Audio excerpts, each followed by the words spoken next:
sérieuse réalisée par Sabine Michel, conseillère d'entreprise à Serre-France Terre d'Allier. Je vous invite à découvrir une séance de formation sur le thème « La stratégie pour les nuls ». Allez quand même oser. Donc les participants sont bien sûr Made in Serre-France. Et là, je vous rassure, le coût, c'est zéro. Hein, on n'a pas dépensé trop d'argent. Donc les participants et les actrices et acteurs sont Made in Serre-France. Et ce que je vous propose, c'est de bien écouter les messages, parce qu'ils ne sont pas vraiment décalés. Ils ne sont pas si décalés que ça. Donc, mesdames, messieurs, où ils sont? C'est à vous.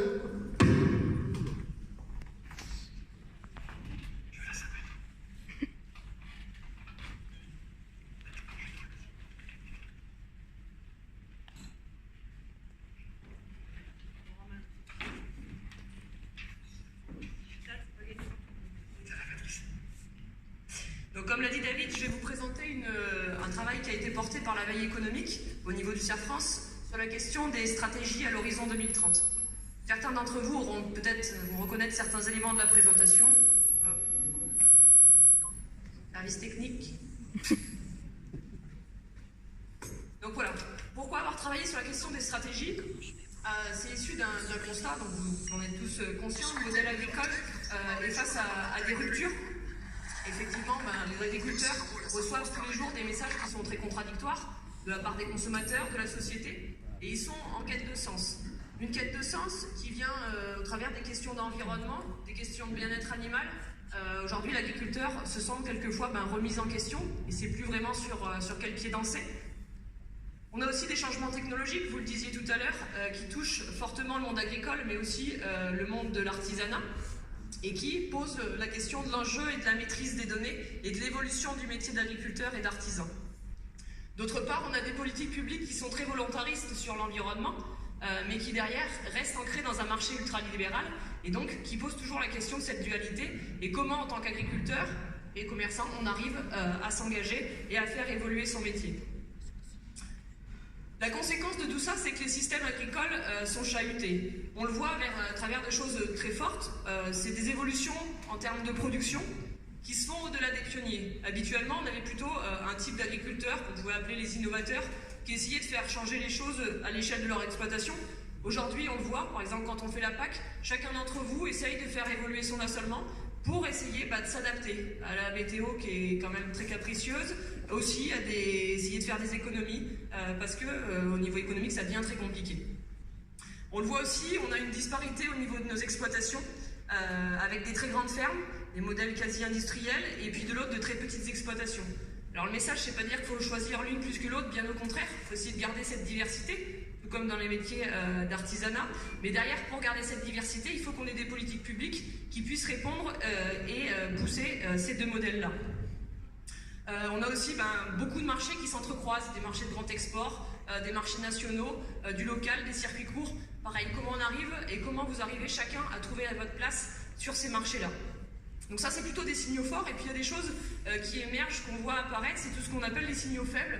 C'est par exemple la prise de participation en capital d'investisseurs extérieurs. Donc vous ne touchez peut-être pas du doigt forcément sur vos exploitations, mais c'est des choses qui évoluent. Alors aujourd'hui, c'est pas de se dire est-ce que je suis pour, est-ce que je suis contre, mais derrière, en avoir conscience pour peut-être demain le prendre en compte et faire évoluer ces structures. Enfin, tout ce qui a trait aussi à la transmission pose question et nous pose question au Serre-France pour savoir comment demain nous arriverons à transmettre vos exploitations. La conséquence de tout ça, on peut le matérialiser sur cette image-là, c'est-à-dire qu'aujourd'hui, vous êtes pris dans un grand engrenage, avec des sphères qui évoluent chacune à son rythme, l'environnement, l'économique, le sociétal, la politique et le technologique. Vous, aujourd'hui, vous êtes un rouage dans tout ça. On vous demande de subir, mais plutôt d'être acteur. Prendre en compte tout ce qui est intrinsèque à votre environnement et puis essayer, demain, d'essayer de faire bouger les choses et de vous mettre en mouvement. Vous l'essayez, bien sûr, à chacun à l'échelle de votre exploitation. Et aujourd'hui, nous avons voulu vous proposer une intervention sur les stratégies pour essayer de vous apporter de la hauteur et d'avoir une vision à long et moyen terme.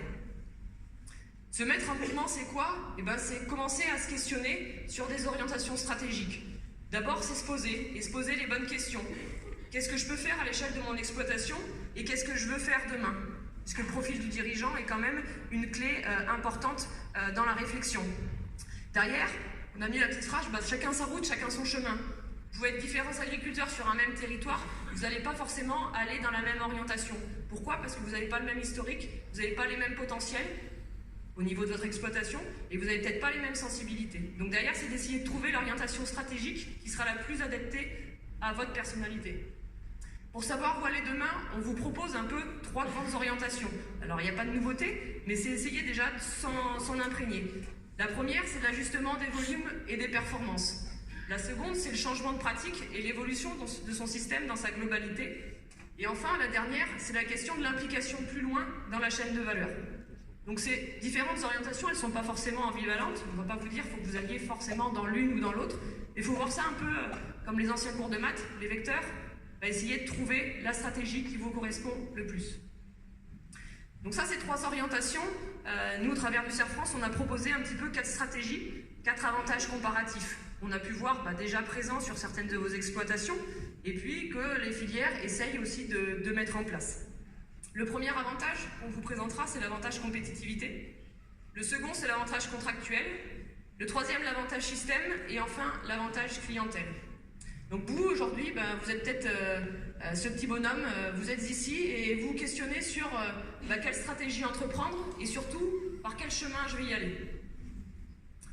Donc si on s'intéresse dans un premier temps à l'avantage compétitivité, l'idée c'est de se dire, voilà, je branche mon GPS, je m'engage dans cette voie-là, quel chemin je vais prendre? Vous voyez qu'il y a plusieurs chemins aussi pour arriver à une même voie. L'avantage compétitivité, c'est quoi? C'est une stratégie de développement des volumes. C'est de se dire, moi en tant qu'agriculteur, je peux tenir mieux que mes concurrents sur un marché du standard. Pourquoi? Parce que j'ai des atouts. Mes atouts, c'est je suis capable de produire plus de volume à moindre coût. Et donc subir un prix qui est des fois un peu inférieur à ce que peuvent supporter mes autres collègues. Ça passe par une gestion par les coûts de production, c'est-à-dire qu'il faut connaître et être capable d'ajuster son coût de production. Essayer aussi de faire des économies d'échelle. Essayer de diluer ses charges de structure, par exemple, sur la main-d'œuvre, sur la mécanisation, par exemple. Enfin, il faut trouver une cohérence à l'échelle réglementaire, puisque qui dit compétitivité dit plutôt marché grand export, dit aussi concurrence internationale et donc une réglementation bien particulière. Si on se lance dans l'avantage compétitivité, c'est comme tout, il faut avoir le bon véhicule. C'est-à-dire que si on veut faire une course de Formule 1 avec une 2 chevaux, ça va être compliqué. Donc là, c'est pareil. Si je veux aller dans un avantage compétitivité, il faut que j'ai l'exploitation qui soit calibrée pour. Pour ça, il faut que j'ai un potentiel agroclimatique. Il faut que j'ai une génétique peut-être favorable à ça. Il faut que j'accepte de m'engager dans une économie libérale et donc d'en subir les fluctuations. Être capable de gérer en trésorerie, économiquement également. Il faut être capable de s'engager dans des réseaux, des filières, des collectifs, pour acquérir des compétences nouvelles sur le technique et sur la technologie. On en reparle encore maintenant. La technologie et la data, c'est une clé pour l'avenir. Après, chacun ses sensibilités. C'est pour ça que tout le monde ne pourra peut-être pas aller dans une stratégie de compétitivité. Et puis, il faut être au fait et il faut être ouvert peut-être aux opportunités de reprise d'exploitation. Est-ce que demain, reprendre du foncier sera favorable pour moi dans ma compétitivité ou pas?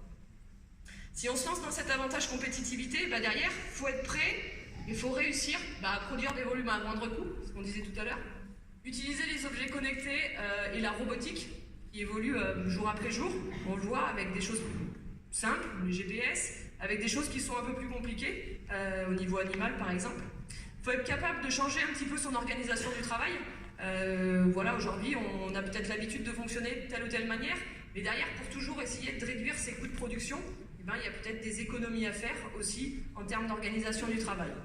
Et puis derrière, il faut être peut-être ouvert à un financement de son développement par des investisseurs extérieurs, comme on peut le voir sur certains territoires. Si on image un petit peu ce que sera l'avantage compétitivité, on peut imaginer demain un ranch à la française avec un nombre important d'animaux finis à l'herbe, avec un coût réduit. On peut imaginer des systèmes culture avec peut-être demain des tracteurs sans pilote et un pilote qui restera lui plutôt devant les ordinateurs à gérer les fluctuations de prix, à essayer de s'engager sur des marchés à terme, à suivre la météo pour voir quand traiter, pour avoir un passage le plus optimisé possible, ou bien demain une vache plus ou moins connectée. Voilà, c'est pas pour dire qu'il faut forcément aller dans cette stratégie, mais c'est pour ouvrir un petit peu la réflexion et le débat. Le second avantage qu'on souhaitait vous présenter, c'est l'avantage contractuel. Donc pour celui-ci, son nom parle de lui-même.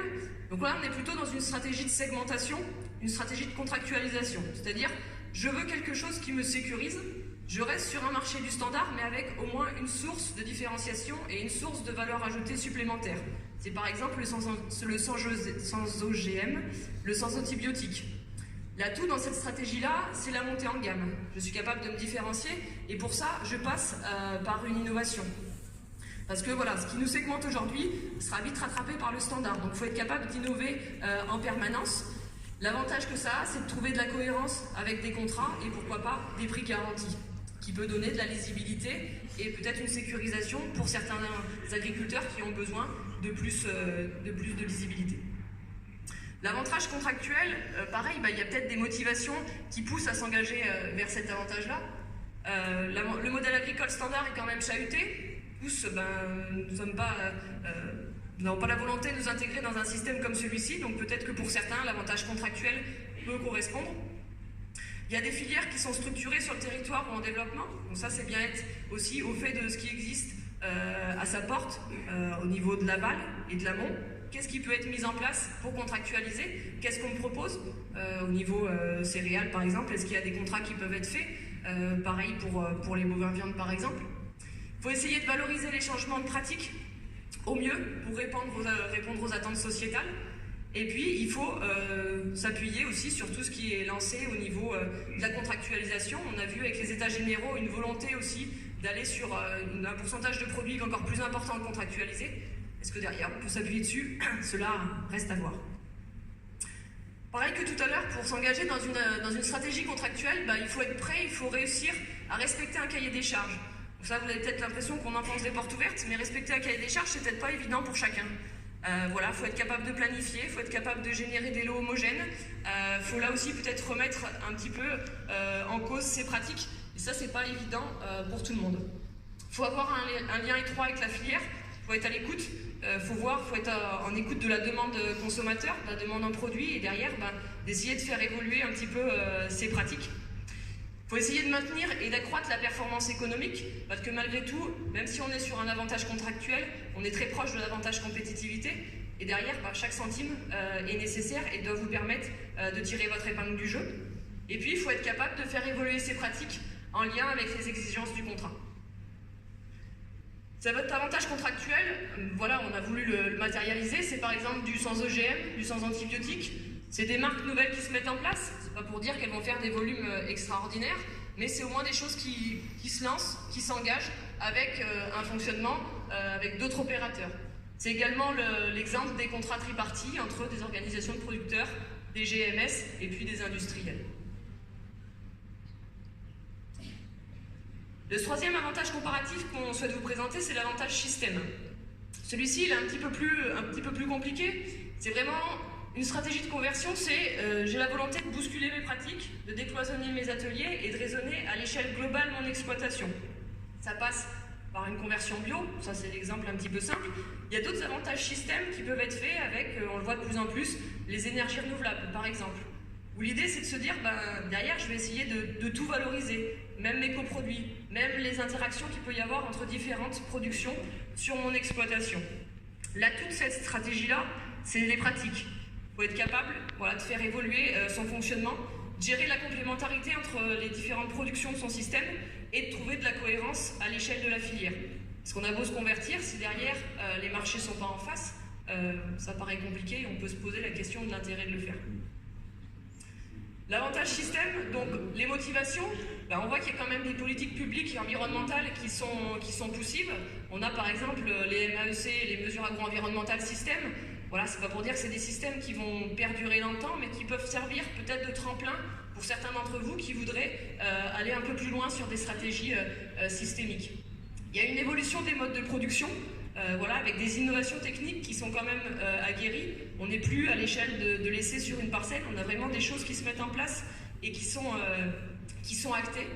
Il y a une approche globale qui retrouve du sens, même voilà, par-delà le monde scientifique. Voilà, on retourne un petit peu à ce raisonnement global, à des niveaux de chargement plus raisonnés, des choses comme ça. Après, se lancer dans un avantage système, ça nécessite quand même d'avoir une situation financière qui est saine. Voilà, c'est pas comme tous les avantages qu'on va pouvoir décrire. Voilà, il n'y a pas de solution miracle, sinon ça se saurait, vous seriez tous engagés dans la même. Donc derrière, il faut quand même avoir une situation financière qui permette d'engager le changement. Qu'est-ce qu'il faut être prêt à faire et prêt surtout à réussir? C'est raisonner la complémentarité entre ateliers, peut-être changer ses références, c'est-à-dire qu'habituellement on parlait de marge par UGB, on parlait de marge par hectare. Demain, il faudra peut-être mieux raisonner un EBE par hectare, c'est peut-être plus cohérent.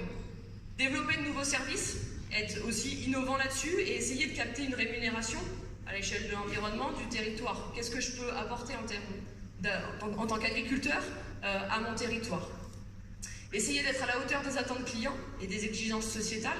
Donc en premier lieu, il faut essayer de les entendre, d'être alerte vis-à-vis de ça, et puis rester malgré tout performant sur de moindres volumes.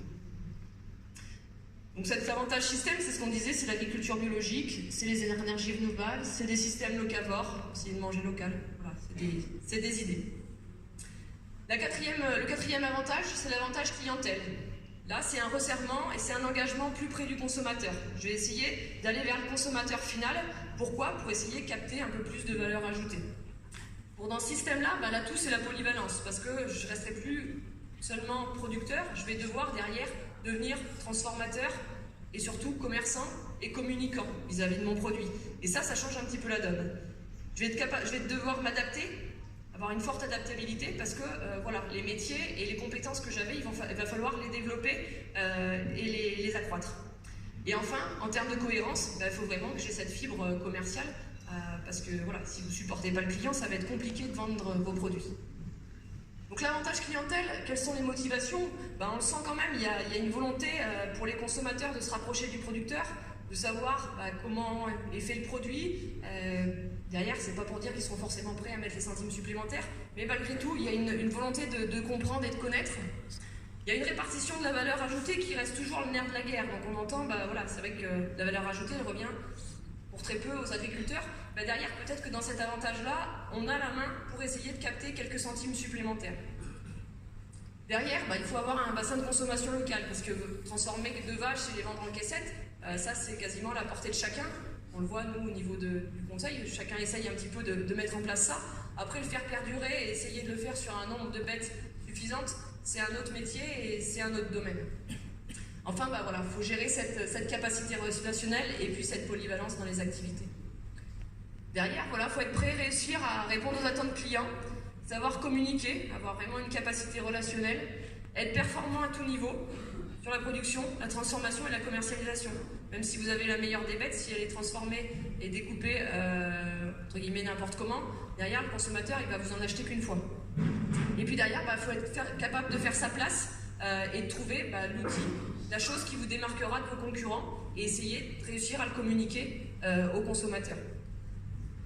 Derrière tout ça, c'est quoi? C'est les systèmes de ferme-en-ferme, acheter à la source, les caissettes, les AMAP. Il y a encore beaucoup de choses qui se mettent en place avec le digital.